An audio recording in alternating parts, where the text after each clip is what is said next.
در سقف و تالار کتابخانه دولتی بچگانه جمهوریوی به نام میرسید میرشکر، فستیوال جمهوریوی هفته کتاب و کودکان نورستان تاجیکستان تحت عنوان خجسته باد استقلال در وضعیت تنتنوی کار خود را آغاز نمود. برگزاری فستیوال جمهوریوی هفته کتاب کودکان نورستان تاجیکستان از 2 اپریل سال 2021 تا 9 اپریل سال 2021 طبق نقشه کتابخانه‌ها در شهر و ناحیه‌های جمهوری با اشتراک ادیبان، عالمان و شخصان معروف جمهوری صورت می‌گیرد.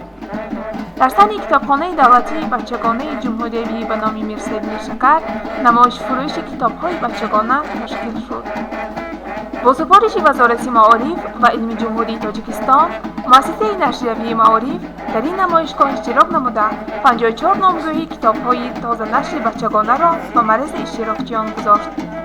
نمایشگاه کتاب‌های بچگانه طبق نقشه تا 8 اپریل سال 2021 دوام می‌کند. اینچنین در دایره برگزاری فستیوال روینمایی کتاب‌های افسانه‌های خلق تاجیک در تحریر نقد که از طریق نشریات معارف آماده شده است در نظر است.